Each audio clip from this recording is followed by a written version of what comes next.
fifaliana sy ampitiavana indray na vasoanao tokantranonao amin'ny alalan'ny fandarana meteo manolotra ny araba toko lasy toko vavy al'izay atonony na mafy no mamaritra ny toetry ny andro ny amin'ny ilany atsinanany Madagasikara iray manontolo izay mampidina ny maripana amin'ireo faritra ireo.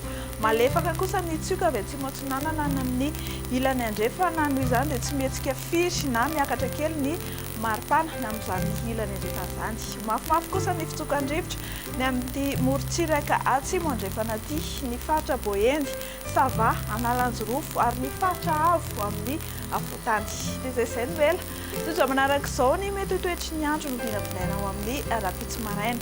Hitohatra ny orana any Sava sy Analanjorofo fa aka endrika tandrifondrao an'izany any Avadovavy Fitonany, atsimo atsinanana ary ny ilany atsinanany Otomatsiatra. Anerika manify kosa any aloatra mangoro ary malomaloka ny andro ny amin'ny faritra maro ety amin'ny afovoantany ifandimby eo ny maloka sy ny balika ny amin'ny faritra sisa. Ho amin'ny rapitso tolakandro dia mbola hitohy ny orana any Sava, Analanjorofo ary mipakatra any Toamasina na anorana tandrifondraona kosa any Nosy sy Sambrano, Vatovavy Fitonany, atsimo atsinanana Riseo izany ny amin'ny Takariva sy ny amin'ny alina any amin'ny manodidina ny Melaka sy Menabe iny.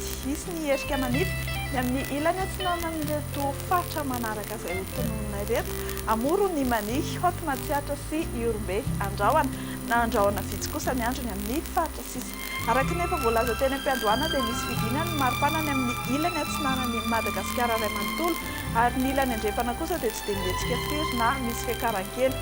Ho amin'ny rapitso maraina izao dia 7 degré indray no ambany indrindra.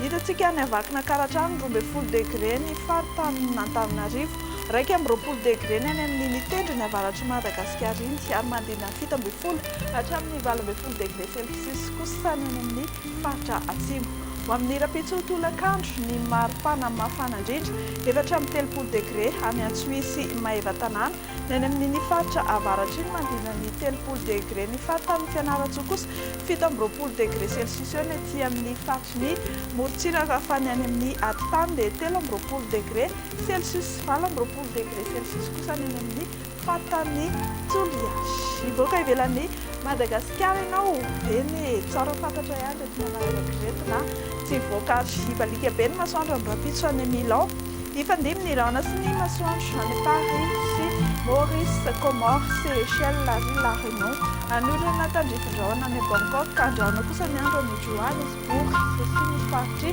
Nairobi. Izay sy toy izay indray ny fandarana meteo azonao rosanao ho amin'ity alina ity mamefotoana ny tenako amin'ny rapitso. Velomana.